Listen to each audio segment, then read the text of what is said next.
আমরা আমাদের জায়গা থেকে স্পষ্ট মনে করি আসলে যে শিক্ষার্থীরা রাস্তায় থাকবে এটি কোনো স্থিতিশীল পরিবেশের উদাহরণ নয়। একইভাবে পুলিশ তাদের দায়িত্ব পালন করবে না, এটিও স্থিতিশীল পরিবেশের উদাহরণ নয়। বরং দেশকে যদি আমরা স্থিতিশীলতার দিকে নিয়ে যেতে চাই তাহলে যার কর্মক্ষেত্র যেটি তাকে সেই জায়গায় কাজ করতে হবে। প্রথমে আমি আমাদের তরুণ প্রজন্মের যে ভাই বোনেরা রয়েছে স্কুল কলেজের, তাদেরকে অন্তঃস্থল থেকে ধন্যবাদ জানাতে চাই এই কারণে তারা এই দুঃসময়ে এই সংকটে রাস্তায় নেমে তাদের যে গুরুত্বপূর্ণ দায়িত্বটি পালন করেছে, তার মাধ্যমে আমাদের জীবন প্রবাহটি সহজ হয়েছিল।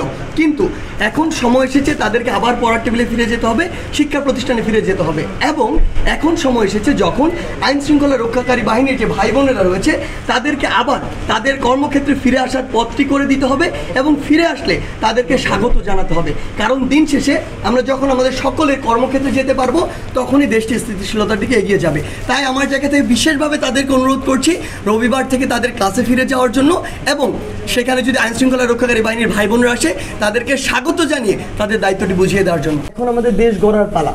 এই দেশ গড়ার জন্য আসলে আমাদের সকলের সহযোগিতা লাগবে। আমরা যত দ্রুত এই অস্থিতিশীল পরিবেশটি থেকে বেরিয়ে একটি স্থিতিশীল পরিবেশের দিকে যাব, আমাদের দেশের অর্থনৈতিক অবস্থা আসলে তেমন একটা ভালো নেই। সেই জায়গা থেকে বাংলাদেশের গঠনের জন্য প্রত্যেকটা স্টেক হোল্ডার, আমরা সরকার বলি, আমরা জনগণ বলি, শিক্ষার্থী বলি, সাংবাদিক বা যত যারাই রয়েছে, আসলে সকলের একটি সহযোগিতা প্রয়োজন দেশকে স্থিতিশীলতার দিকে নিয়ে গিয়ে সামনের দিকে এগিয়ে নেওয়ার জন্য। আরেকটি কথা স্পষ্ট করে বলতে চাই, যেটি হচ্ছে গতকালকে আমরা কথাটি শুনেছি, সজীব ওয়াজেদ জয় আমেরিকায় বসে তিনি ভারতকে 3 মাস সময় দিচ্ছেন বাংলাদেশে একটি সুষ্ঠু নির্বাচন দেওয়ার জন্য। সবচেয়ে বড় কথা হচ্ছে সজীব ওয়াজেদ জয় মনে ভুলে গিয়েছেন যে বাংলাদেশ একটি গণতান্ত্রিক দেশ, যেই দেশে নির্বাচন কবে হবে, নির্বাচনে কারা ভোট দিবে, নির্বাচনে কারা সরকার প্রতিষ্ঠা করবে, এটি নির্ভর করে দেশের জনগণের উপরে।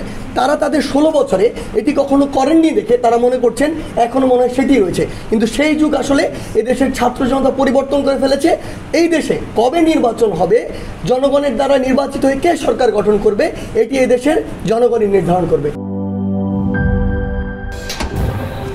ফাংশনালিটি ও নান্দনিকতার পারফেক্ট কম্বিনেশন, সায়েন্টিফিক নজল ও ব্রাস বার্নার ক্যাপ, 50,000 বার অটো ইগনিশন, 25% পর্যন্ত গ্যাস সাশ্রয়ী, RFL গ্যাস স্টোভ, নিরাপদ ও গ্যাস সাশ্রয়ী।